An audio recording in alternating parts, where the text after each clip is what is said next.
It's 2020, guys. And what we're excited for, and Brett has something weird up his sleeve. It's not weird, but okay.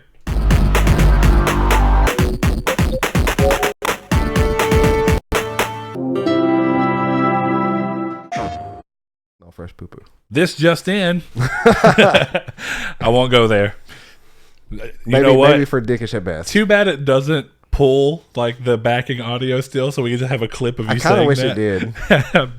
Oh, well. See, look, us trying to be easy on ourselves has led us to not have the ability to go back and hear that gem of a thing that everyone should have just heard. Anyway, welcome to Triangle Squared. I'm your host, Brett Beck, and alongside me, as always, Mr. Saul Bridges, episode 145, lucky 145. Lucky 145, and the first of the year 2020. So I hope you guys had good Christmas, had a good, actually I think the last episode we recorded after Christmas, so I hope you had a good New Year's. I went and spent a lot of time with family and had fun, and it was slightly nice to have like a slightly more than 7 days break, just as kind of like a little cleanse. It was cool that the way our work week has been broken up the past 2 weeks too. That's also true. We didn't work full weeks these past 2 weeks. I think these last couple of weeks were just good refreshers in general to give us kind of like, okay, yeah, we have time outside of any form of work. Yeah. I got time to see family and not have to worry about the podcast since we had pre-recorded, and of course not having to worry about work with the breaks that we had around there. So good times, had fun.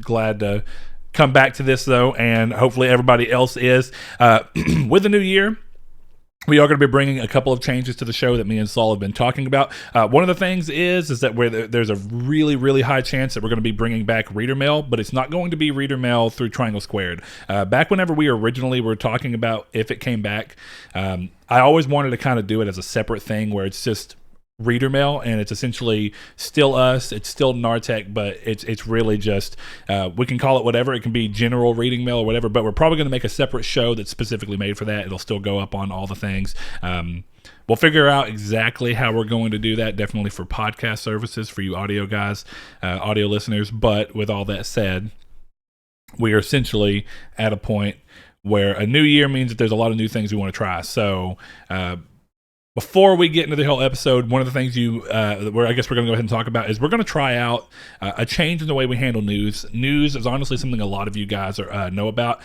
And if this is something that, if you really enjoy the news section, please let me know. It doesn't mean we're going to necessarily change things, but it's more about getting a gauge on how many of you actually care about the news section versus what we could do with it. One of the things we wanted to do with last year and we got back into doing was a little bit more of a community input with the community's take section.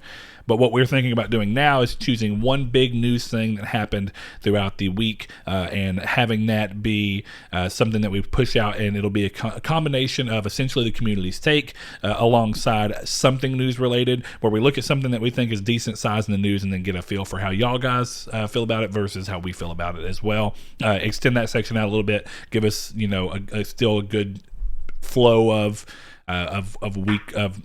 community input that we can kind of riff along as well, and then going into the main topic without necessarily having that section, and probably having a little bit more time for the main section. Or I guess it would essentially help us not feel rushed, because we do have to do this somewhat on a timeline. It's just kind of how, considering that we have personal lives that we still have to go out and work and have kids and we families. Are adults. Yeah, and sadly, this is not our full-time job. If it was, it'd be a different situation. But with all that said, that's one of the things that we're going to change, and there's going to be more that come. We're probably going to change the setup. We're going to look at starting to incorporate TV in the back for you visual people who watch us over on YouTube. We're trying out exactly how we're going to do it right now. We're going to anytime we're talking about something, we're going to try and cast it over to the TV, so we kind of have just something going. It's more of something that we just like from a set viewpoint, I think, and it's a little more fun to do. But from there, I guess we'll go ahead and hop into the show proper. If you've never heard of us, we are a PlayStation-based podcast, but we still talk about everybody in the industry from a manufacturer standpoint, how we think Sony compares up to the other big three in Microsoft and Nintendo, things that we see Sony doing that we'd like to see the competition do, or things that we see the competition doing that we'd like to see Sony do. And of course, from a publisher level, talking about all the games that are not only coming to PlayStation because of third-party publishers, but of course, things that we see them doing that we'd like to see Sony maybe dabble in, and vice versa. But with all that said, it's time to start this show off the right way. And Saul, what have you been playing? And I know this one's a big list for once. This is a massively big list. So did I discuss that on the show at all? I don't remember. I think the last time we recorded, because let's try and piece this together. I don't think that you had your 1X. No. Okay. The last time we recorded. So I guess the way to start this story off would be to talk about the fact that you got an incredibly cheap Xbox One X. Yeah. So because it was the last time we recorded. We went to a Target after. Oh. So yeah, we definitely haven't told the story yet. Yeah. So I said it in Discord, but essentially the last episode that we recorded, when we got done, Brett and I went to Target with the intents of using his truck to help me get a TV. And something that I had kind of looked at previously in the day, because GameStop was running really, really good trade-in deals and sales since it was towards the end of the year. They had the NBA 2K19 bundle Xbox One X on their website for $250. So half the retail price of their typical cost of an Xbox One X. But when we got to 2K19 or 18? 2K19, I'm pretty sure. It was the one that had like the playbook style decals on the box. Thankfully, I think you're right. It's just a black Xbox One X. Because the 2K21 is white with paint speckles. Yeah. Which I don't want anything special like that. It looks fine to me. I don't understand how it plays into basketball. I don't either. I think that's what it is more than anything. But yeah, so when we went to Target, I know we peeked around the corner from the TVs, just kind of looking around, and there was an NBA 2K19 Xbox One X sitting there in the shelf. There was the only Xbox console in that shelf at all. They were wiped out of everything because it was right after the holidays, and they themselves were running really good deals. But there it was $250 or $350 there instead of $250. So I ended up talking to an electronics associate and asked them if we could price match the GameStop online price. They ended up calling a manager, and then they ended up actually giving it to me for $250. On top of that, the TV I was gonna get, it was actually on sale, $50 from its normal price. So I walked out of Target with a brand new 4K HDR TV and an Xbox One X for just a little bit over $500, which is the base cost of the Xbox One X. So I ended up saving quite a lot of money and getting an Xbox One X. But you may be asking, hey, Saul, this is a PlayStation podcast. Why are we talking so much about Xbox? I didn't get my Xbox One X for any reason really prevalent to their exclusives or anything like that. I got it because it has amazing backwards compatibility, and the Games Pass on it's really, really good. So in the past week and a half that I've had this thing, I've downloaded Fable 1, 2, and 3, the Master Chief Collection with Halo Reach, Witcher 3 again, Fallout 3, Fallout New Vegas, and then Fallout 4, on top of Knights of the Old Republic 1, Knights of the Old Republic 2, and Outer Worlds. And I really only paid like $15 for all that, or $10 because Knights of the Republic 1 and 2 were $5 a piece. That's what I was about to ask, is are the KOTOR games on Games Pass? I didn't remember seeing them. That's why I was curious. But The Witcher being on there is one of the ones that I, as someone who recently bought one too, I'm more curious because I haven't played The Witcher 3 on PS4 Pro or Xbox One X, so I'm kind of curious to see what the updates for the 4K goes to. Yeah, I haven't played it at all, so it's curiosity more than anything. Yeah, I really bought it as a Games Pass machine. It's a great game as well. / backwards compatibility machine, since there's so many games on there that are from the Xbox and Xbox 360 that I played either on Xbox or PS2 or 360. So it's a really cool way to get into last gen's games for me. And out of all those games, I played KOTOR 1 for a little bit, and I kind of had forgotten the main story hook of KOTOR 1 until I remembered it. I'm like, oh, well, this isn't really going to be meaningful when I play through it. So I actually started playing through KOTOR 2. And I took a break from that, and I started Outer Worlds. and I beat Outer Worlds, which was a fantastic game. Which is interesting. Did you do much side content at all? And the reason I ask is because you went from being on, and it may have just been because of our breaks that we had. Yeah. You went from I've started the Outer Worlds to I've beat the Outer Worlds in what seemed like a very short period of time. I played it a lot on Friday night. I just didn't know if you essentially ran through the main story, because the game can be beaten very quickly if you're really your only goal is to just do what the main story is essentially asking of you. Did you see the speed run that was like 10 minutes or something? Something ridiculous. Yeah. 12 minutes or something? It's ridiculous. It may have been a little longer than that, but it was really impressive. I think my time at the end was roughly around 25-ish hours. I did a couple side quests as I came across them, but I really wanted to get the story knocked out so that I could kind of shelf the game for now if I needed to. Okay, the only thing I have to ask, and this is because it's specific to the game, one of the things that they got, I don't want to call it flack for, because that's not really the right word. One of the things that people wish that they would have been able to put into the game, despite its low budget, and of course modest budget. I won't say low budget, modest budget. And of course, small team working on it, was games that were specifically, anyway, games that were specifically going towards looking at being. Greedfall is a good example. More traditional like MMOs, and the reason I bring that up is that in that game there are hints of other characters and your companions that are going towards relationship stuff, and you can actually help one character in particular, because I went through it, get into a relationship, but you yourself can't get into a relationship. It's kind of weird, and I only bring that up because Greedfall did have relationship stuff, which I kind of liked. In an RPG or a role-playing game, it's nice to go, hey, if I choose to give my character a specific setup and the way he acts and everything, and I feel like that jives well with another character, then it's nice to want to see that payoff happen. Yeah, and I mean that's something that I really don't do a whole lot in those games anyways. Like, I think you could technically marry Serena in Skyrim, the vampire girl. You are probably correct. But it's not something I ever really sought after, so I didn't even really try. Also, I played this game in a weird kind of mindset. Like, I literally went through the game as a bounty hunter who was like a loner. So, like, I did all of the no companion perks and stuff like that. So I didn't really take Pravarti with me or anybody else like that with me. Really? Yeah. I played the entire game. Is that just the way you kind of prefer to play these types of games? Because the reason I find that one interesting is that it's the first time I've ever played this game, or a game like that, except when I played Fallout 4. I did Fallout. The last time I fully played Fallout 4, which I think was the only time. I guess that's not weird. I normally did not use a companion in Skyrim until it came to the fact that I could use a companion to essentially offload inventory to them so I can carry more. That was like the only time that it came into my thing of, I'm going to have a companion. What is the main companion in Skyrim? I don't think there is a main one. There's the one that you get for being the Jarl. I mean, yeah, whatever the word is. I think that's what it is I'm thinking of. I can't remember her name, but I mean, I know who she is. Yeah. No, those are typically NPCs like that follow you around are typically annoying and get in the way.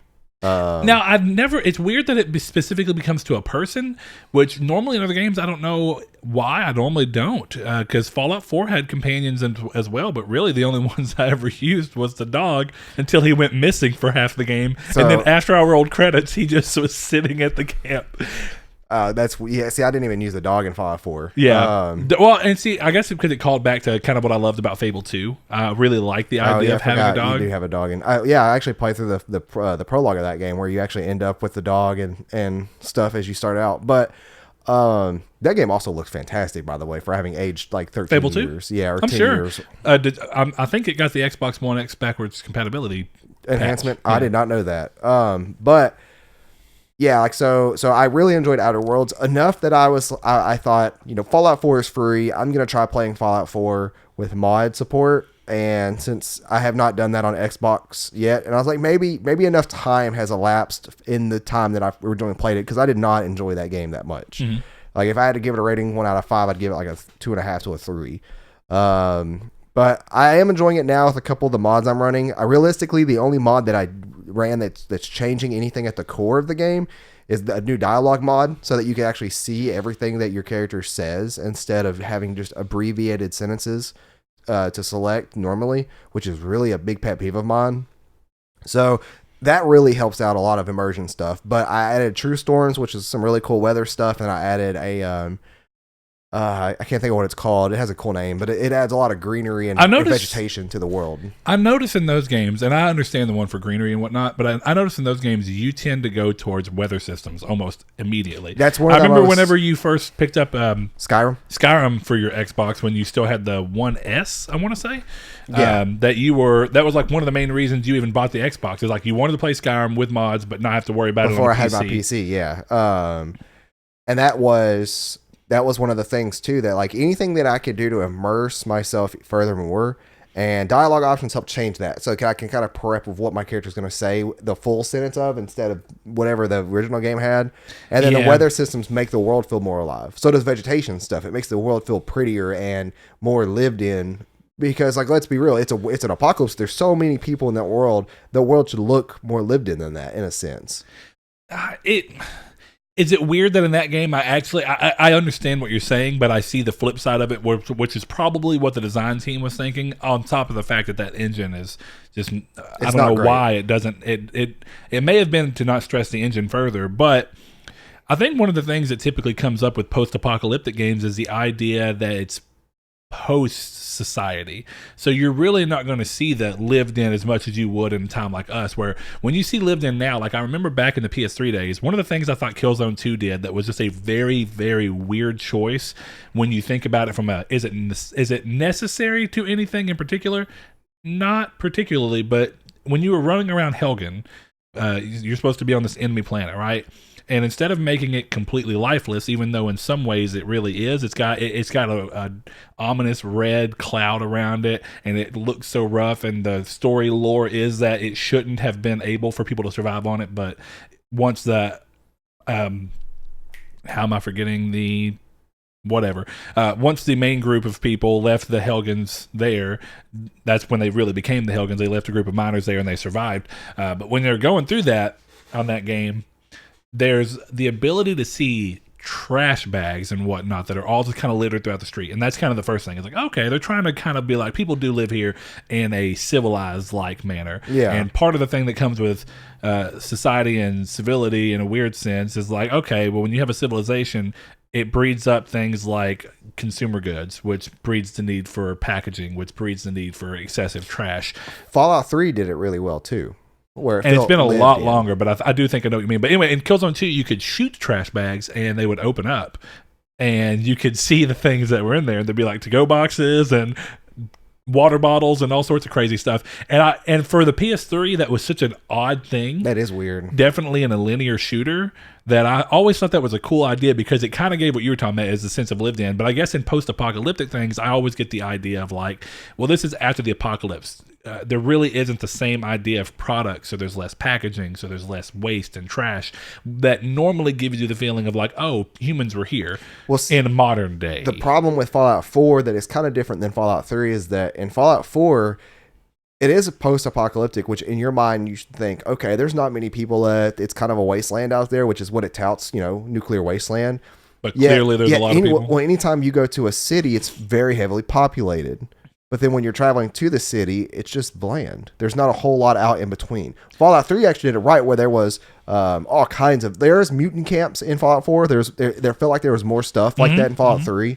But I'm going to deep dive into the mods here in a little bit when I get done grocery shopping, and I'm going to kind of see what I could help do to enhancement, because the story for the game was cool, albeit a lot of...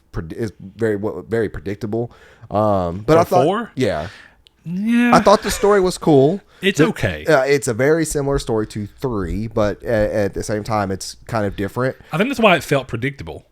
See, to me, it didn't feel predictable. Or to me, I did predict what it was. But the thing is I didn't.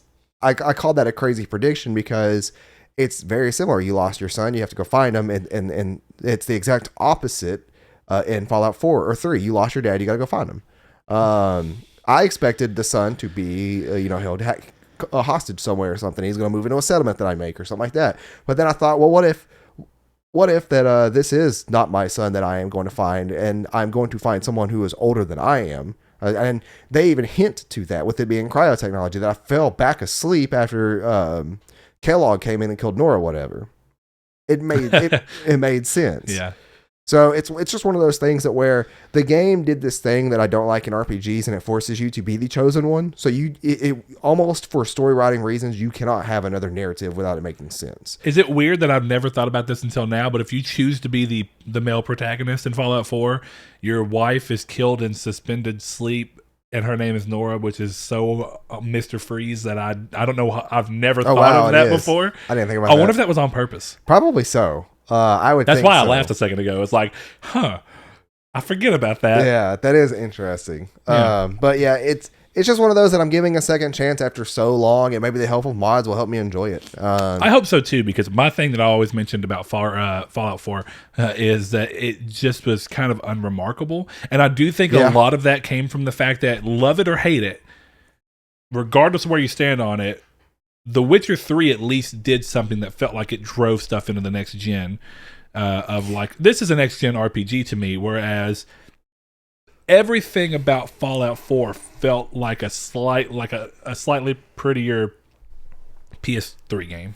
Kind of, sort of, yeah. Like the color palette for that game is really bland too, but which is weird because it tries to contrast a lot of its blandness with like the super bright Vault Hunter thing, and I've never felt like that made sense. It kind of does. Like, it doesn't look right, because when you look at a game that has that uses a tonnage, like when you look at Fallout 3 and Fallout 3 for sure, it uses that really green tone across everything. Fallout New Vegas is red. Yeah, and it's kind of.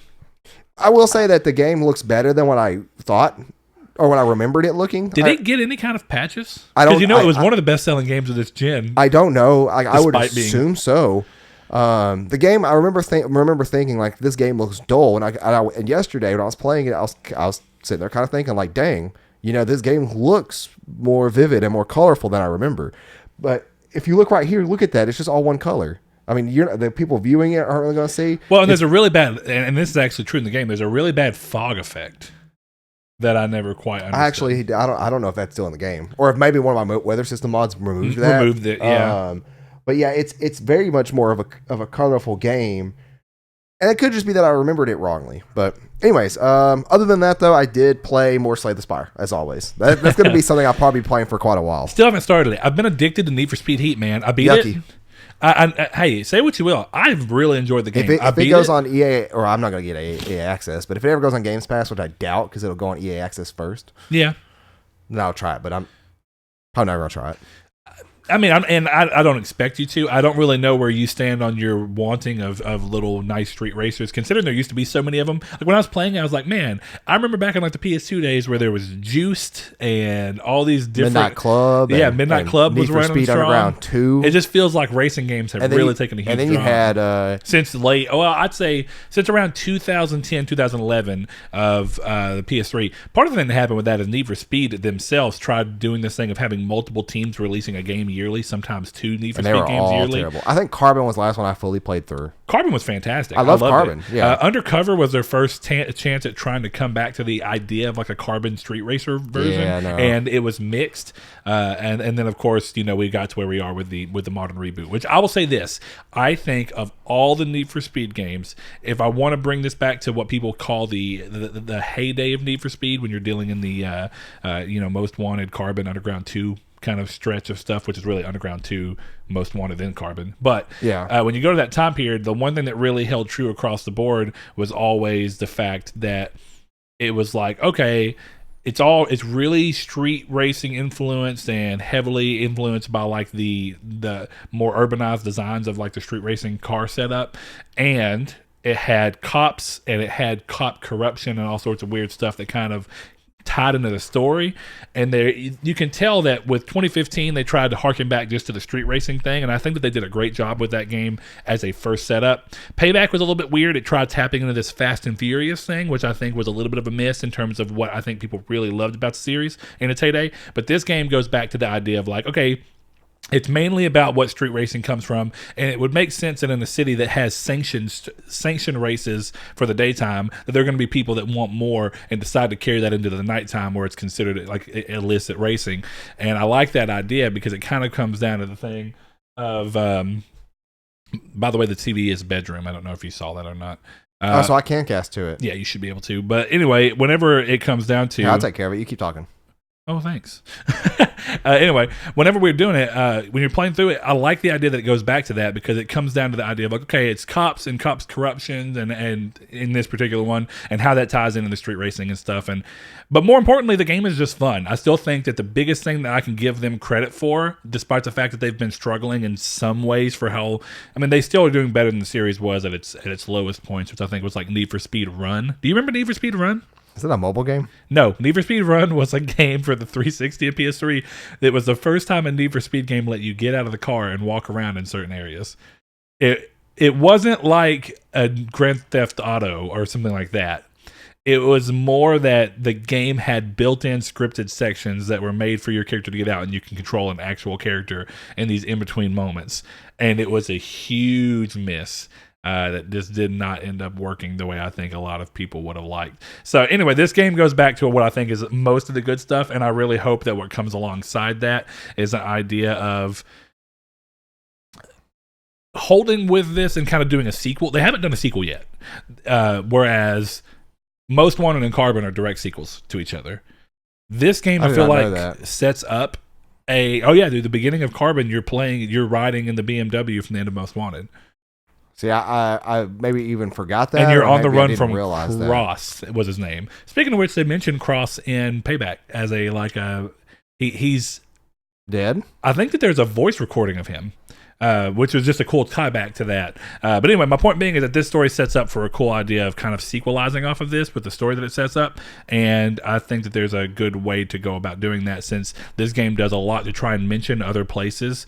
It mentions Ventura Bay, which Ventura Bay was the 2015 setting for Need for Speed. I think I remember you telling me that now. So anyway, I think it's a great idea. I've been loving that game. I tried playing some other stuff. Red Dead Redemption, I'm still trying to go through and play it with the 1X enhancements. It's not holding my attention nearly as well as 2, and I think a lot of that comes down to what I consider to be stilted gameplay. It's a problem I've had with Rockstar for a long time. I think it's exacerbated based on the age of it, which I don't think is anything necessarily to the age part is not to the game's detriment. I mean, game times pass and what you get used to changes. I'm still going to try and play more of it. I did pick up Smash Brothers, and I'm trying to unlock characters on that so I can play with some buddies over in the Discord, which, by the way, if you want to join us in some day-to-day moment-to-moment talks, head over to our Discord. We have links down in the description. I do not have Smash Brothers, Kiki. I forgot to tell you that. There you go.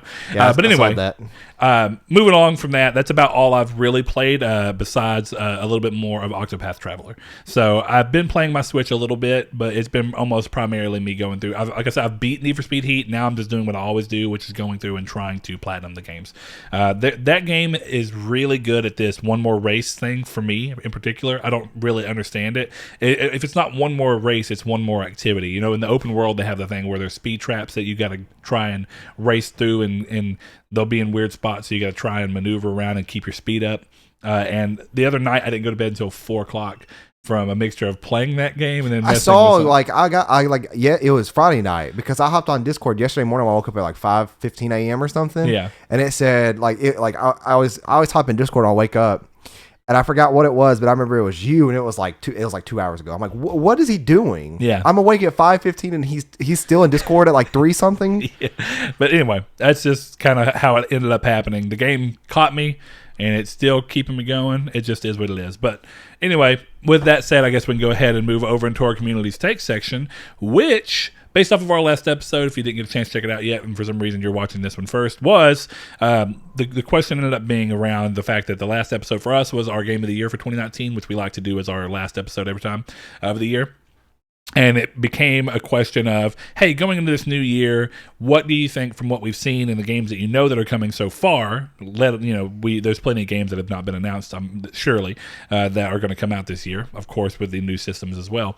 But what do you think your Game of the Year is going to be? And, excuse me. Quite a lot of responses, and a lot of them were ones I expected. Blake over on Discord said, Doom Eternal, most likely. I could see Cyberpunk as well, as long as it lives up to the hype, which is something we'll talk about in a little bit as well. Mr. Atlas Unchained, one of our patrons and good friends, he says, gonna have to say Doom as well. Final Fantasy VII Remake maybe, but I still have a lot of questions. One of the things I noticed in here a lot is that there is a very weird opinion on whether or not remakes should be considered for Game of the Year awards. And I saw that as well. A remake should. A remaster shouldn't. I agree with that sentiment as well, because there was a lot of people that said that Resident Evil 2 being a remake shouldn't, and I guess I do got to give it to them that Resident Evil 2 was trying to be more true to the original than Final Fantasy VII Remake is, but it still feels like there's a lot of changes that went into it. I feel like it's worthy to be like, hey, it can still be a Game of the Year, but I get it's a weird area. Josh Ayers, another one of our patrons, said it will be a dead heat between Final Fantasy VII and Resident Evil 3, both my favorite franchises and some of my top tier games in the franchises. So interestingly enough, Josh's are both remakes. I think that's pretty cool. SJD Swanland, another one of our patrons, says, I don't think either will live up to expectations. I think Cyberpunk will, though. And I think he's specifically responding to Josh there, talking about Final Fantasy VII and Resident Evil 3. So interesting for sure. Let's see, going over and see if we've got any more that are interesting on there. We have a lot of Cyberpunk, and there was a lot of discussion based around Cyberpunk in there. So we're going to flip over real quick to Twitter and see what the people over on Twitter said. Arthur Shelby on Twitter said that's a tough question. Most people guesses are probably going to be Cyberpunk, but I'm going to go with a dark horse and say either Dreams or Elden Ring. Which I loved. Yeah, that he went Dreams, that way. Elden Ring is one of mine, and we'll talk about that later. But yeah, Dreams is one we haven't seen often at all. The thing about Dreams that I think is quite interesting around all that is that, and we went into a discussion on there, Dreams is a really, the Little Big Planet games, because of their play create share, did win their fair share of Game of the Year awards across the life of the franchise. And I think a lot of it comes down to just how unique the games are. And I think sometimes Nintendo games will occasionally win those because of the fact that they do something that's a little different. Yeah. And it's like an unexpected charm. But I do think that it's interesting that you would put a game into the Game of the Year category solely on the fact that you are excited to see what other people can make within the game. It's a paradigm shift almost. It's like normally you put a game in for its own direct merits, which is more like, oh, okay, here we are with this, and you're seeing, okay, this direct game did something that I loved. Instead, you're going, this game provided tools to a group of people to make something that I loved. Yeah. And because of that, the game deserves its Game of the Year thing. It's interesting, and I think that same thing was true of when the times that Little Big Planet won Game of the Years for people too. The campaigns for Little Big Planet games are incredibly fun. Yeah, but it's weird because it's the. I don't think that's why they win Game of the Year. It's because of the experience you had with them, not the game itself. Yeah, which is really weird. It's like it transcends the game into something else. It's more about. Well, I mean, it's based around the game. Yeah, but it's almost more like.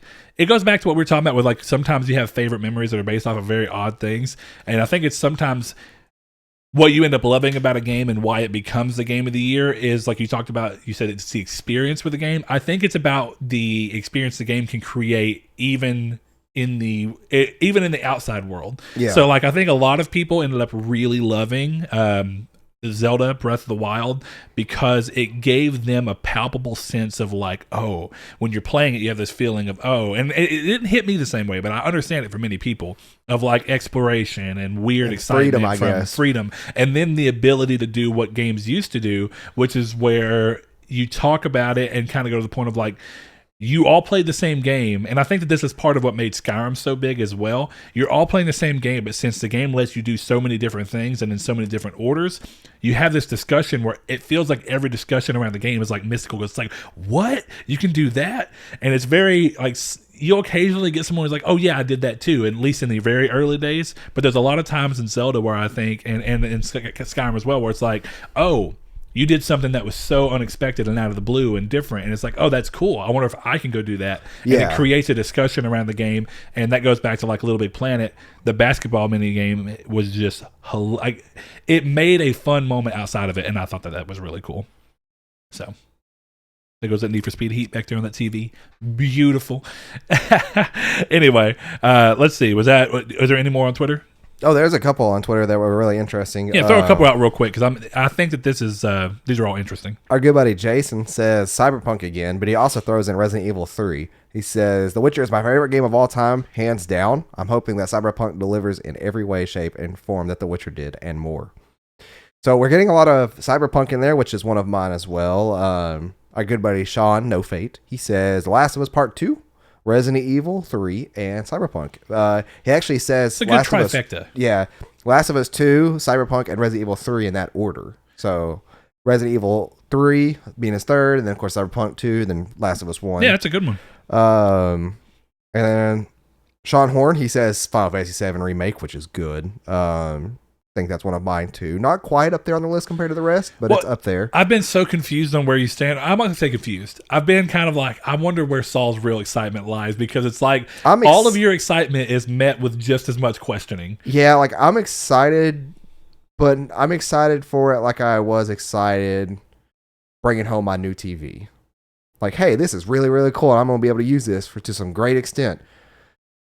And then it's kind of more so like the enjoyment will come out of it itself, but then the idea of it I'm already like burnt out on in a way. Okay. The idea of Final Fantasy VII Remake is burnt out on. I know I'll enjoy it when it gets here, but I'm not as excited for it. I'm way more excited for Cyberpunk. I'm way more excited for Elden Ring. I'm way more excited for Animal Crossing than Final Fantasy VII. Ryan, our good buddy Ryan, Skinny Rage, Slayer GT, known by many monikers, Ryanthian. Wait, no. What was it, Ryan? What was it? Ryan Bays. Just go off of that. No, this is Ryan. This is Ryan GT. I know that, but I'm saying that's the other one. Is Ryan? No, but Bays. what did he had one? Ryanthian? Okay. For Monster Hunter. Yeah, no, that was, I don't even know. We're getting lost in some woods that don't matter we for did. this. He threw a real big screwball and said Gran Turismo 7, which that's a big hope, sir. He actually was wanting it to be a PS5 launch game, which would be kind of cool. Mm-hmm. And we'll go ahead and throw out one more. It's our good buddy Shadow. He says Last of Us or Cyberpunk 2077. He ends that sentiment with something I agree with, saying there's going to be a lot of good games this year. There is. And, there was another sentiment that was happening at the end with this last year, which is kind of whether people could agree on whether last year was a good year for games or not. And I think it undoubtedly was. It was just a different year for games. I think it was, but I think that when a game came out, it was triumphant. But then right after the game window, whether it was you beating the game or the game died out immediately, it became very dull. Every moment that wasn't filled with the game launch was dull last year. That's why I like having a lot of fun with my Xbox, because I'm playing things that are old, because there's not anything out right now. Like, I'm playing Slay the Spire, that's an old game. Every other game I played this week is old, except Outer Worlds, I guess, is kind of new. Yeah, the Outer Worlds is relatively because new. Everything is so dull right now. I actually picked up Madden 2020 with a GameStop gift card I got, and got me one of them PSN cards, and they weren't too happy about it, because I walked in there, and our good buddy that doesn't work there anymore wasn't there, obviously, and I'm kind of sad. I got the same experience that I always try to get, and I just very blankly said, I don't buy digital, or I don't buy physical anymore, I just buy digital. And they're like, oh, well, you could pre-order this, and then you get this with it, and this digital that goes with it. I said, no, I don't buy digital CDs. My PlayStation won't play them. And I just was already sick of it. Like, I was like, this is the last time I'm going in here, because I have a gift card. Did you want to go? That's a shame. It really is. Over on Facebook, Mr. Rohit. I really wish I knew how to say his last name. I know I'm going to butcher it, but it's Mukherjee or something like that. I would say Last of Us 2 will be my game of the year, but there are so many great games coming out this year, it's going to be hard to choose. One thing I will mention is, dude, for the last year of a console cycle, I feel like this last year is so jam-packed with such big games in comparison to the last year of the PS3 and 360. Not to say that there were no games, but it feels like there's so many. Didn't The Last of Us come out the last year of the PS3? Yeah. Okay. I couldn't remember that or not. Yeah. The Last of Us, Beyond Two Souls, which whether or not you consider that a big game and whether you enjoyed it, it's a big thing. But it's hard to remember very many other huge... I mean, there was like Assassin's Creed, of course, because they were coming out left and right. But Call of Duty Ghosts came out that year, which was really not that big of a game. And it's also a yearly game, so it's hard to want to put... And at the time, I think Assassin's Creed was still yearly. Yeah. So you get to that point where it's hard to want to put those in, whereas almost everything we have coming up at the beginning of this year is either a new game are based around a new IP, at least as far as games go, like Cyberpunk. There are plenty of remakes or two. Of course, you have Final Fantasy VII Remake and Resident Evil 3 Remake, but you also have The Last of Us Part 2, which is a sequel to a huge game. It just feels like you're not getting smacked with nothing but yearly releases. These are all really big games that have been anticipated for a long time. Of course, we have Ghost of Tsushima, another long-anticipated game, but is also a new IP that's coming. It just seems like a really wild time. It is, and what's even crazier is that how spread out it kind of is too. First of the year is jam packed. Yeah, the first of the year. But then when it gets into much. summer, we have Last of Us. But then after summer, Ghost got we don't have a release date for Ghost, right? Or is it? I don't think so. Still, yeah. Okay. I think they just said summer. Okay, so then we'll get Ghost and The Last of Us in summer, but we're going to hit that lull again than we did this year, it seems. Granted, the PS5 will be out. Don't you need a little bit of a lull coming into the PS5? Just a little. Doesn't that somehow... Not now with backwards compatibility. Know. Because, even then, what I mean by that is excitement. But you're right, backwards compatibility will drive people to buy it. Speaking of backwards compatibility, let's say Final Fantasy VII has 3 discs or 3 game parts, like the original. Oh, you're saying like since the original was 3 discs, they remake it into 3 parts? Because they're doing so much weird stuff by adding in. I saw a thing leak about it. Don't go look at those. Oh, I know. Because the first thing of the leak was like, this is actually new stuff in the game that is never seen before. New I'm lore, like, nope. New story. I'm like out of here. But so real quick on that too, just so you guys know, there's been a long talk about a demo for Final Fantasy VII Remake, and it just hasn't come to light just yet. I don't know if it's going to now. This leak, this information was data mined from the demo. So, dude, people were pissed off at Sony for that. Like, this is the second thing Nomura has leaked like this, and it pissed a lot of people off. Because everybody felt bad for Nomura. Mm-hmm. Kingdom Hearts 3, now this. Yeah, sure. But what I will say is I'm kind of skeptical. Is part 2 or 3 going to be out on PS5? Or is this all going to be a PS4 series that is No, they've already said that the game and the engine are prepped for next gen.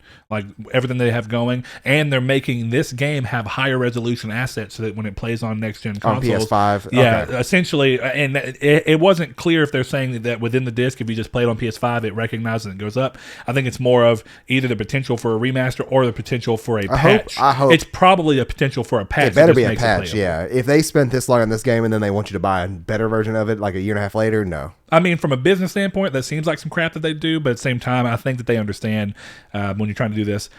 Backwards compatibility opens up a lot of weird doors with this because it makes you wonder if your save is going to be compatible and carry over in a Mass Effect style situation. That'd be cool. Or not. I mean, it should. I mean, technically, unless they changed up something that drastically. Well, it makes it weird because now you have multiple climaxes. And, normally in a game that does like a trilogy, and if this ends up being its own trilogy, normally in those games like God of War, one of the things that used to happen in game design is at the beginning of every game, you lose all your powers. Or for some reason, if you retain the protagonist, you restart. You don't have all the equipment that you had at the end of the last one because how could you? It doesn't carry your save over. Well, I'm curious but if they do that, then it comes up, well, how do you set up levels? If you were level 99 in the first game, your save bringing you over, you wouldn't want to be level 99. That's something that is interesting. Yeah, I didn't think about that. It creates issues because it's an RPG in a more traditional sense with the way that leveling and stuff works, and it's a little more based around that. I mean, it's like I said, it's a hard thing to think about because of how much it's driven into each other. And how would you carry over? Yeah. Some games subvert that by being like Darksiders. Every Darksiders you play as a different character. So starting over from scratch doesn't feel wrong because it's like, I've never played as this character. Well, one thing I'm kind of curious about is what they said, and I'm not going to be very tiptoe around spoilers for everybody, but where this game is ending, in the original game, there is a little bit of a climax there, but it's not something you would end on. But do you know what I'm talking about? I think so. Yeah. Okay. It's kind of weird. Like, it's weird how they're going to see, like, if we're going to see the changes to these climaxes, are they going to be done differently? Probably. More epically, or... Yeah.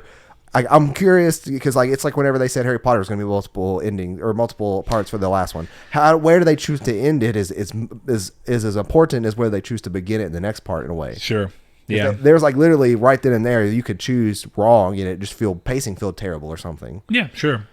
You're definitely right. A couple more over here on Facebook, and then we'll get moving along. Mr. Matthew Green says, Iron Man VR if motion sickness does not kick in. I would have said Final Fantasy, but remakes shouldn't be in contention for Game of the Year, which, again, is a sentiment I've seen often. Mr. Danny Candyman, which, if I'm not mistaken, is now a patron. So he says, hands down, got to give it to Neo 2. Love the first one, and the beta in November shows I'm going to enjoy it a lot. It's a great choice. I think that one's interesting. Mr. Josh Drago says Dragon Ball Z Kakarot all the way, which I still hate that name. Such a bad name. It is, but it tells you the story of Kakarot. So yep. Mr. Vincent Hull says Cyberpunk, as long as it lives up to the hype, which is another thing, is that, and we'll talk about that in a little bit when it comes to the prediction stuff that I kind of want to talk about, but Cyberpunk and the words of as long as it lives up to the hype are getting mentioned a lot. And then one last one, Mr. Rob Henry he has his own podcast, Void Point, go check it out, or Warp Point, sorry, and go check that out. He says Cyberpunk or The Last of Us 2. So a lot of big games, but I noticed a lot of them are based around games that we're seeing in the first half of the year, because that's most of what we have information on, where it seems like the latter half of the year is dark because there's new consoles and a lot of stuff to expect around that. So anyway, appreciate all you guys' input on that. I understand why we come on that, and I actually don't disagree. I do think a lot of the games that are going to be in contention for Game of the Year are games that are going to release in the first part of the year that we know about. I'm surprised nobody mentioned Ghost. And I don't know if it's because Ghost is still kind of a mystery to a lot of people, and it's just based off of how much you know, it's hard to want to quantize it. But at the same time, I think when you look at it, I don't know if that says a lot about how Sucker Punch is still a little less spoke of in the same regard as Naughty Dog and of course CD Projekt Red, because of the fact. I find that one weird because I think that for the most part, Sucker Punch have really proved themselves. Yeah. But I wonder if the negativity from the Game Awards trailer fiasco is kind of in on that too. Where I don't know. I saw a couple comments between Reddit and Twitter, which hold really no weight, but I saw a couple of them saying about how stupid that was and how it kind of dampened their excitement for it, because it was almost a gotcha thing between the State of Play before the Game Awards. And for those that don't know, they showed a teaser at the State of Play, and then they said watch the Game Awards for the full trailer, and it's like I could see, to me it was kind of dumb, but it didn't really like hurt my feelings or affect me personally at all. More so, it's kind of what's in that same boat with The Last of Us and Final Fantasy VII, is that we still haven't had a solid release date yet. I'm getting sick of seeing these games and not being able to play them, is my thing. I guess that's a good description of me with Final Fantasy VII. I'm getting sick of seeing it. I just want to play it. Let me play the game. Yeah. Yeah, and I mean, I understand that. That's obviously, it's not surprising to me, I guess is what I should say. But you get to this point of where, with all the stuff going on, I would hope that Sucker Punch's name, based off of how I feel about them and how I feel like they've proven themselves, something as simple as a marketing move from a trailer shouldn't breed that much negativity around a game. So I don't know. Maybe it's that Ghost. I mean, I hear a lot of people talk about Ghost in a positive way. I just think it's interesting. Maybe it's because it's still the thing that you're seeing about less and hearing about less. So it's almost like the more you see something, the more likely you are to want to talk about it, because it's kind of like how much they can put it in your face. It's like, okay, well, this is more imminent, it's coming more quickly, and it's got hype around it for being a series. The Last of Us is trying to follow up on something that was amazing. Cyberpunk is trying to build off of what CD Projekt Red did with The Witcher. So there's all expectations building into this based off of other things, whereas as much as I know a lot of people love Infamous, Ghost of Tsushima exists as not only a new IP, but a new IP from a developer that their last game didn't necessarily catch fire the same way as The Last of Us and The Witcher 3 both unexpectedly did. And I have heard good reasons for that. Similar to what you said when the game kind of launched. Or was it Seth that didn't like the game at launch? Well, which one? Infamous? Infamous Second Son. Seth loved the game, and I love it. I think in a lot of ways, I just think that it's not as good as Infamous 2 in the story and writing aspect in particular. And that might be why a lot of people fell off. Mechanics play, but a lot of it's how mechanics play into writing. Yeah. Because when you have a mechanic that's based around morality, they always have the choice mechanic around morality. Your writing has to be strong about the reasons as to why you would choose either way. And I think that Second Son really faltered on having too black and white of reasons that just didn't feel like the motivation was there. It was kind of like, oh, you're going to choose the evil route. And the evil route is just somebody doing things just to be an asshole, essentially. Yeah. And then it was like, well, the good is just because you're going to be goody two-shoes. And it's almost like it was too altruistic in one way, and then it's too plain chaotic in the other, in a way that felt like, okay, all the nuance that existed in Infamous 2's decisions, which was, hey, these are all decisions, but when you get to them, it's going to be a hard decision to make because you can clearly see an argument for both sides. Whereas in this game, it's like, oh, one person's just kind of going to be a jerk, and then the other one's just going to be a guy being overly good. It just felt like flat writing. For as much as people want to complain about, excuse me, but as much as people want to complain about other games doing a thing where, like Kratos, they always talk about in God of War 1, 2, and 3, him being flatly written. I think that criticism is way too on one person when there's plenty of games that have very flat characters by nature of just what they're choosing to do. And they're flat by having no nuance and no, I call it personality texture. It's like, oh, okay, so this guy is always good just for the sake of being good, which makes for very uninteresting characters. Yeah, I can see that what you mean. And then the bigger problem with that is how much that contrasts, because did you play Second Son at all? A little bit. I think that you'd like really the first enjoy 2 hours. I do think that you would. I mean, I enjoyed what I played. I fell off of it. I think I played it because I really borrowed it from Seth when I first got the PS4. Yeah. Of course, was the same time around Bloodborne. Sure. So I was probably using that as a break from Bloodborne, and then I just got sucked into Bloodborne. Yeah, I could see that. The graffiti thing was really cool, holding the controller sideways. Yeah, from a gimmick of trying to sell you on the controller stuff, they did a great job. Yeah. But more importantly, going into what I was talking about is when you have a character like Delsin, and I think in some ways he could have been a really good character. I like a lot of his setup, but then when you have a character that has a lot of texture in the way that you're setting him up, like, oh, he's somebody who's a little bit of an outcast from his situation, but he's still, from everything you've seen, it seems like he loves his family. And then you put in these situations where it seems like every decision he's making is not reflective of who they write outside of the moral moments.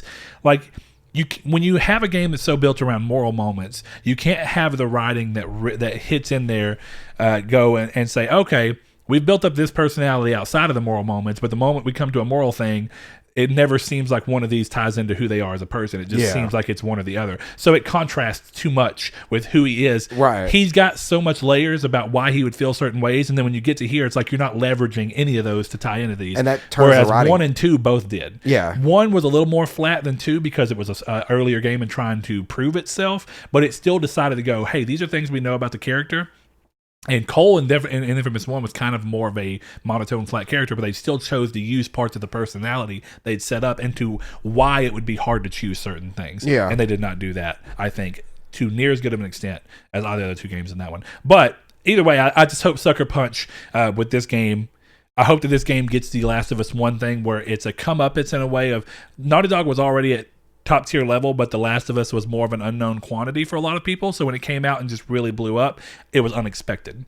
Which brings me into how I want to somewhat go into predictions for 2020 across more than just games that are releasing, but also just the industry as a whole. And one of those predictions that we can kind of come into already is, and it's talked about a lot in here, I think, and we talked about it a little bit in Discord as well, but I think both The Last of Us 2 and Cyberpunk are going to suffer from the fact that both of their predecessors, one being a the game before a sequel, and one being the next game from a studio that caught wildfire after one thing, both of them are going to have the problem of, even if they're fantastic and great games, if they are not perfect to what each individual person built up in their head, which is exactly what's going to happen, it's impossible to be perfect for everybody, then these games are going to somewhat falter in the sense that when you have a game like The Last of Us that gets 10 out of 10s, and a lot of 9 out of 10s, but a lot of 10 out of 10s,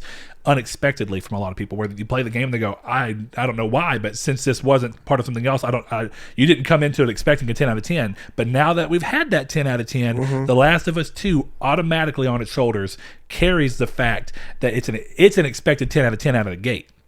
And when you think about Naughty Dog in particular, that was not true for a series like Uncharted. Uncharted 1 came out and a lot of people liked it, and it was a good game and it was rated well. But then Uncharted 2 came out and it was like, okay, iteration serves this game well. Whereas The Last of Us came out and was already considered by many to be perfect. Yeah. So how do you make a game that's considered by many to be perfect? How do you follow up with that in a way that feels more perfect? On top of the fact that Uncharted to Uncharted 2 to Uncharted 3 had the thing of only being 2 years apart each. The Last of Us to The Last of Us 2 has been 6 years? 7. So, I mean, 2013 and 7, yeah. So again, when you come in across that, that's you deal with that. You're dealing with a developer who has got too much time on their hands. People have been thinking about what a Last of Us 2 would be to them since the first one wrapped. That's my problem. And you're building up 7 years of hype. It's can never resolve. And Kingdom Hearts 3 faced the exact same problem. It's 12 years of hype being built up. For me, it's not even so much hype, but it's the direction that I want the story to go in, which I have no right since I'm not the storyteller. I'm not the one who wrote the story. Mm-hmm. But it's kind of like when you see, Blade Runner was a good example. Also, kind of a cool tie into Cyberpunk too. Yeah. But Blade Runner 2 came out, or 2049 or 2048, whatever that was. Whatever. I forgot. I haven't watched it. I haven't watched it either, actually. But yeah, I've never even seen the first movie. But the one with Ryan Gosling. Yeah. But my thing is that people expected the story to go a certain way because it's kind of what they made up in their mind, or they even thought they wanted the story to go a certain way, and it didn't. And that's kind of how I feel with The Last of Us 2. I'm excited for it. I'm going to play it. I have a feeling that the story is going to go off on a direction that I don't want it to go off into, and it's going to be worse than the first one. Because of that, because you've had 7 years to brew on what you'd expect a sequel to eventually do. Not even that, but I do think that going off in a weird, into that direction, because like what you were saying is that the first one was a perfect game in a sense. It did have that story that when you rolled credits, it didn't feel extraordinary by any means, but it impacted you. And it felt complete. Yeah. Whereas a lot of games you roll credits and you kind of feel like, honestly, I see where there's more. Honestly, I'm going to say something controversial. There shouldn't be a Last of Us 2 sequel. Well, I don't think there should be. Do you remember? And if there was, I think it should be different people. That goes into what I was about to say. I don't know if you recall, but back originally when people started loving The Last of Us 2, and there was a lot of talk, Neil Druckmann's kind of sentiment on it was, I don't know if we make a sequel, if we'll return to Joel and Ellie. It seems like it'd be better to come with new characters. It would have been. Because it's like, oh, you're exploring a world. And he's talking about that there's a 20-year gap between the events of when the outbreak happened to when we play the first one. So even from there, you have 20 years in between that you can play with anybody you want to, and let alone afterwards. And my thing is that when they carried on the same characters from this long, it led them for more potential flaws in the story for some people like me. I love the story that Joel had with Ellie. Well, it's expectation, and that becomes whether or not you enjoy people subverting expectation, it's not which even, comes into the Star Wars Last Jedi thing. Well, it's not even it's not even expectation really. It's more so of I can't think of a sequel or even a series where the main character dynamics opposite, they flip. So whenever you go in, when you finish the first game and it's a story about Joel with Ellie, you're going to go into the second game with it being about Ellie, which is that chemistry there I'm going to miss. So automatically that amazing story, and I'm not saying that it can't be matched to the first one, sure, because it could be, and it very well possibly will be for me. But there's going to be that dynamic there of that character that I'm like, this was Joel's story. Now I'm as Ellie, but it's not as good as Joel's story. Therefore, it's not as good of a game. That's it's not as good. I get what you're saying. Yeah, I'm talking about to me. This is thought processes of me. But what you're saying essentially, I'm just making sure I'm understanding. Yeah, like your Joel's point, story is that if for any reason her story goes less than, if it takes a turn that you find to be bad, disappointing, then it immediately becomes, now you're trying to compare it. Even if you try to base it off as one thing, as soon as it goes, well, it's not as good because it's not Joel's. They didn't do as good with this one as they did with Joel's story, so they should have just done another with Joel or new characters. No, I don't think they should have gone back to Joel. They should. I agree with that. I don't think there should have been a sequel, and especially not with them. I think their story ended fine. It wasn't really left on a cliffhanger at all. Yeah. But yeah, that's the problem, is that I experienced the first game with the story of Joel in mind, and I experienced, how he bonded with Ellie and their bond together. My thing is now that I really hope that Joel plays some kind of part of the story, because I highly doubt he's going to be playable in 2. But I hope he plays as a motivation of some kind or something in the story of 2, because to me that is where the magical story of that game came from. Yeah. It came from the very beginning of what happened in 1, with going into why that bond with Ellie was so important and why everything felt amazing. Because we'll be honest, The Last of Us, from a gameplay aspect, didn't do a whole lot different than what was already out there. The stealth aspect didn't do a whole lot. The crafting aspect, you're right. It did it all well, but it didn't do anything differently. The story didn't do anything differently. It was the characters in the story. Yeah, but and again, we talked about that recently when we were talking about the last, which one of our patrons, Mr. Rude Cole, Sean, he mentioned that he actually loved the gameplay too, and I did as well. Not because it was somehow doing something new. It's not bad. It's just not new. It was tying elements from a lot of different things in and just doing them very well alongside a very, very expertly crafted story, in my opinion, or narrative, I should say, not story, because story goes almost too much to like, well, what are the story beats? And if you just hear the story beats, it doesn't sound remarkable. When you think of it as a narrative whole, I think it is remarkable. But you're right. I mean, it brought like the backpack mechanic where you're going through the backpack, but even though you're in the backpack, your game is not stopped. I love that. That came from Alone in the Dark in the early PS3 games. I can't remember what it was called, Alone in the Dark something. But it was one of the last. What is that? Was it Atari? That was still a publisher at that point. But anyway, it was one of the last ones of that, and that had a thing where you would open your jacket and you'd look at your stuff, and the game was still going around. Yeah. So again, you're right. None of it was really none of it was new, but none of it all of it was just well to me. Yeah, none of it was remarkable by any standards. when you take apart the game, the story, in terms of the base of the story of what that game is not remarkable. It's the stuff that happened with the character interactions in the story that is what made it remarkable. I consider the game to be a 10. The game's a 10 out of 10 because of the sum of its parts, in my opinion. But I think that most people view it through the lens of story first. I'm the opposite. I would say the game's a 10 out of 10 because of the experience it gave you. Trying to be stealthy, especially on the harder difficulties, being a true survival style horror or thriller game. Some of its parts. I mean, it's everything about the game coming together to give you one whole experience. Yeah, and it's a 10 out of 10 from story for me because of the bonding between Ellie and Joel. That's why I think that they shouldn't revisit these characters at all. They ended on a perfect note. Yeah. Don't go back to it. But I already know what my game of the year is going to be this year. Do you know what it is? Take a guess. And now it's a game that we already know is releasing, and 100% currently. Yeah. Okay, let's see. A game that hasn't been showed off for the past 7 years and drilled into the ground. It's Animal Crossing. I truly think that Animal Crossing will be my game of the year. What a wild turn of events! A wild world turn of events. Anyway. I don't know, man. Because I go back to going back to that real quick though, as a Cyberpunk thing. It's like, dude, The Witcher 2 was a well-received game, but it wasn't Witcher 3 level. And then what happened is, out of the blue, The Witcher became this overnight, like, essentially, for all intents and purposes, it became CD Projekt's Red's Grand Theft Auto. Well, and here's the thing. What I mean by that is that you can't immediately, even though it's a different game, I'm excited to tell for Cyberpunk, but so many people are tying it based off of what The Witcher 3 was, and you can't. They're not the same thing, but I understand why it's so hard for people to separate those two, because the same thing happens on the Rockstar side of things. People look at it and go, Grand Theft Auto. Yeah, and they make weird comparisons of or those, ping even pong though they're very different Grand games. Theft Auto. You forgot they made that, didn't you? Yes, I did. But yeah, Cyberpunk, like, honestly, Animal Crossing will probably end up being a contender, like, if not my game of the year, because Animal Crossings are always one of the biggest time sinks in the game that I spend the most time with throughout the entire year, just due to the nature of it. And my wife's getting it, so I'm going to have some cool moments there.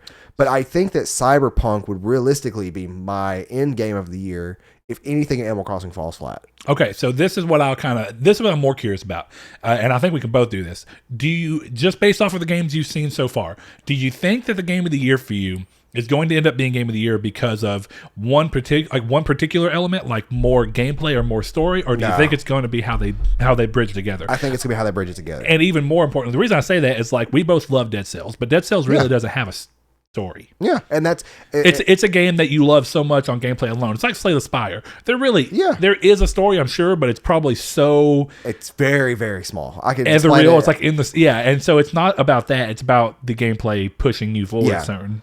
And that's the same goes for Dead Cells and Slay the Spire, and those games end up being some of our favorite games. Monster Hunter, and those game stories aren't grand on any means. It always doesn't have to be a grand story. I don't need a 10 out of 10 cinematic masterpiece for a game to be good. And I guess that's why I asked it, is do you think the game that ends up going to, like, if you had to predict it, don't even think about it, by the end of the year, regardless of what comes out, are you more hopeful that the game of the year for you by the end of the year is one that was a game of the year? Let's split it up. If it had to be one or the other, do you hope it's more hinged on how great the gameplay was, or more hinged on how great the story was?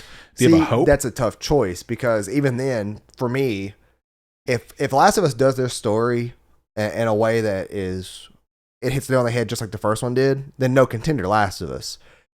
The same kind of goes for Final Fantasy VII. If they hit the story head on the nail. I doubt that one will be for me because I can't judge 1 out of 3 or 4 parts of a game and not play the rest.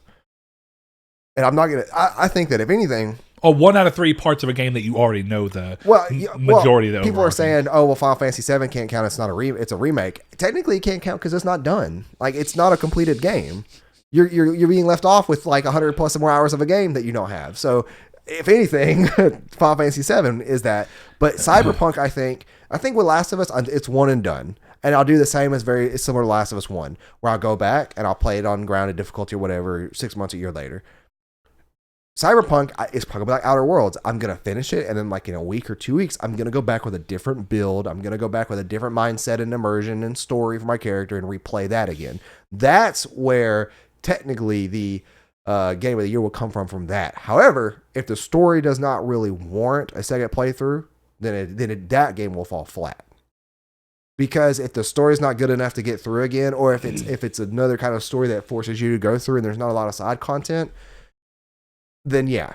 See, like Outer Worlds could have been a failure to me if the main story was even half as good as it was, because the replayability a lot from those games comes from the main story, with the side quests being supplement. You get through the side quest in those games. Say Skyrim, you go through and you say, I want to make a cool thief. And then somewhere along the line, he goes down a bad path and he becomes an assassin. Sure. So you go through this Thieves Guild and then say you're on your way to Windhelm or something, and then someone tries to attack you and you kill them, and then, hey, we get the We Know handprint letter. Bam, bam, bam, boom, we're going to go to the Dark Brotherhood now. We're going to test out our assassin skills. We know we're a good sneaker.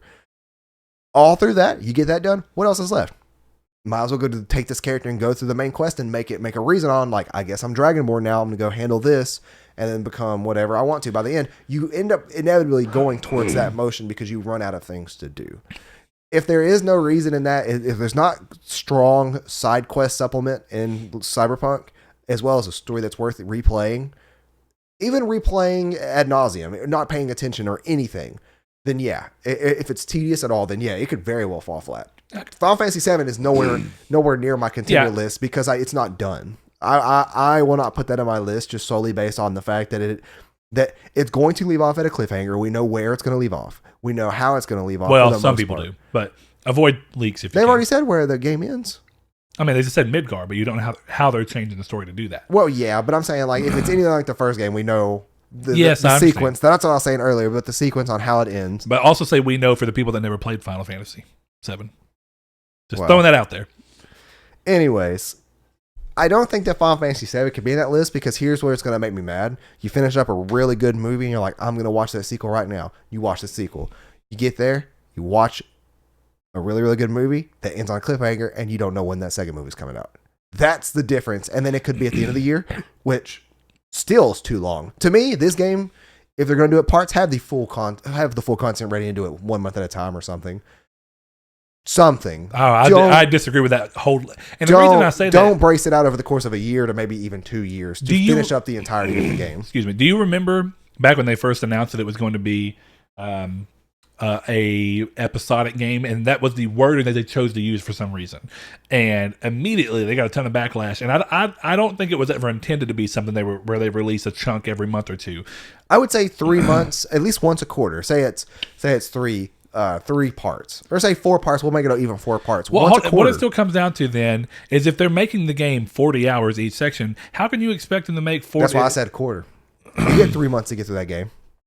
Well, I'm not talking about that. I'm talking about from the development team side. How do you make that much content? You don't announce the game 7 years prior to doing all this. I mean, then therefore, when you say, hey, you got part 1 coming out in January, you got part 2 coming out in May. Then if you're making a whole game, then why not put it all in one game? I guess that's what it comes down to. Because I don't think they realized what they were doing when they went into this. That's probably true, actually. When I don't think that they but we could be wrong. They honestly going into this, they could have had it. I doubt it too. But the whole studio changeover and having to restart base everything. Then yeah, that right there tells me they weren't. Well, I guess I should say that was also 2 years ago. I wonder if with the decision to bring it in house is the thing that pulled it back around, but we've talked enough about Final Fantasy VII.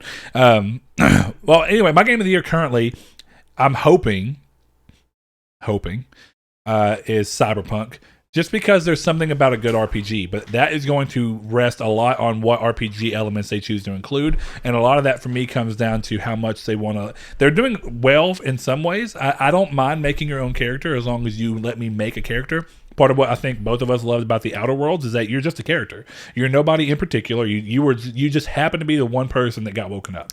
It is weird though. I do have one little qualm about that game. Never saw your face. Yeah. Ever. Yeah, which I don't know why you'd worry about making it. I don't. But see, typically though, with other games like that, you can make your character in Cyberpunk, and they've already announced that cutscenes are going to first person now. So if cutscenes are in first person, there's no need for. I thought they announced cutscenes are third person, or there are going to be third person cutscenes. Are you sure? I thought they did announce that. No, they flipped it, and then people will go, "Well, why do you have an in-depth character creator?" And it does come down to I never waste time on that because it does not matter what my character looks like. The problem with that though is that in Fallout, it makes sense because you can go third person. There's no third person Outer Worlds. Oh yeah, I know. So that's what irks me. Is like which is fine. Again, all it comes down to me is why do I need to make a character? Definitely an RPG, and I know some people like this, but why do I need to make a character in a game that I'm going to cover his face with armor anyway? I mean, it's on YouTube, so I guess we're okay. Oh, look, the white blurs of that. It's okay. Yeah, it's all good. If you have children, do not let them watch that TV in the background. It is playing Cyberpunk stuff with some very some nudity. Man, you can't see that. Probably not. Either way, listen, I'm not going to worry about it. But yeah, Cyberpunk is my top go-getter that's not Animal Crossing. And I don't really think Animal Crossing is going to disappoint me at all. There is a couple things that they could do, like Pocket Camp stuff. I was not a big fan of Pocket Camp. And that's mainly because it's just a mobile game. But yeah, I could spend 300 hours in Animal Crossing over the course of this year, and I'll be spending a lot of time with it with my wife. So we'll be going to each other worlds. Like one thing we did that was really fun, we did on the 3DS version was play hide and go seek. So like I just run off and go hide somewhere in her village, and she has to come find me. Or I'll just be mean and I'll start planting pitfalls everywhere or something. Like it's gonna be fun. And it's one of those. It's a perfect game playing on the couch. So it just relax and hang out, and I don't have to worry about everything going on with a massive overarching story or anything. It's going to be the perfect getaway game from all these other big hitters that I'm going to be wearing headsets for, like Witcher, Cyberpunk, Final Fantasy VII, Ghost, Last of Us, Resident Evil 3. Okay, so Cyberpunk for me, and you think Cyberpunk for you, but more probably Animal Crossing. Yeah. Okay, so from there, what I kind of wanted to do from the prediction thing, of course, one of them I made is that I think that both Cyberpunk and The Last of Us, regardless of how good they are going to fall short of expectation. So there's going to be, I don't know if I'll say controversy, but there's going to be internet heat around both of these games. There's going to be internet heat around all three of these games. I highly predict. Now, outside of that, one of the things I'm curious about, and some of them I want to make bold ones because I think that they're interesting based off of the fact that I don't wholly believe all of them, but I think that there's such a chance that it's possible that it goes back. So we remember the Switch Pro rumor, right? One of the things I think may happen, and I say may because I actually believe for a long time there would be a Switch Pro. Then when they came out with the Lite, I was like, okay, yeah, you make a Lite and then you make a Pro. It makes sense. And a lot of people thought that. And then what do? They ended up coming out and saying, hey, here's just a revision with better battery and all these different things of the normal Switch model. Yeah. So what ends up happening in that situation is I think for a lot of people became, oh, there's no way they'll make a Switch Pro. Where instead of looking at it like this, the Switch revision is essentially the closest you're going to get to the idea of a slim Switch, essentially coming in and revising it for different reasons to put it out and let that one keep going. And that will be essentially the same as the PlayStation 4 Slim, which is not called the PS4 Slim. It's just a PS4. So it takes over that. Well, marketed that as at launch before they got rid of the base model. Sure, exactly. So what happens there is I still think... Because one of the problems that the Switch has, and this is the real weird thing about the Switch in particular, though. One of the problems I think that the Switch has, and it's a very small one, but it is there, and they've been able to somewhat subvert it here and there and go around this problem. They've been able to avoid it in certain areas, is that a lot of third-party games from the bigger publishers do not make it to the Switch because the games just can't run on it. And now some people go, well, they made The Witcher 3 run on it. Well, first of all, The Witcher 3 is from 2015. It's a very older game. And I don't know if you've seen it. It plays decently, but all of the cutscenes and stuff have got frame drops, frame tearing, or screen tearing. The audio for the entirety of the game sounds like it's through a can because it had to be compressed so much to fit on the cartridge. There's a lot of things that come into that are really hard to contend with. So even though that game's huge in size, you start going around, you see some of these games. Bethesda have done good to support it, but plenty of games have not. And what I mean by that is that you don't see games like, and not that it matters, but you wouldn't see, like, if they came out with a new Mass Effect, it's not going to be on Switch. New Dragon Quest, or not Dragon Quest, new. So that one will be on Switch. Yeah, God, what is the name of that series? Dragon Age. New Dragon Age won't be on Switch. The new Elder Scrolls, even though Skyrim was on Switch, the Elder Scrolls just won't happen. So Starfield you're won't happen. going for a Switch Pro prediction. Now, here's the thing. I do think Switch Pro might happen specifically. Now, here, the only thing I'm curious about is whether it happens in 2020 or the very first quarter of 2021. And the reason I bring that up is going into the first quarter of 2021 and kind of following what they did with the original Switch launch would do two things for them. It would give time for the new consoles to come out. The Switch is still going to do fine this year. It just crossed 50 million sold. There are obviously no problems. The thing that's going to happen is that the Xbox One S or the Xbox Series X, God, I already know that naming convention is going to bother me more, but and the PS5 are going to come out. They're going to get a lot of attention for being new and having backwards compatibility and bringing with it a host of things that you'd appreciate, while the Switch is still going to have things like no Netflix somehow magically, and a lot of other things. On top of the fact that there's going to be more reason for third parties to not make their game on Switch because the Switch becomes too low of a denominator. Yeah. You can't really cover it. So we've seen Nintendo do this in the past, and this is part of my prediction. The reason there'll be a Switch Pro, and the Switch Pro will have certain titles that only work on the Switch Pro.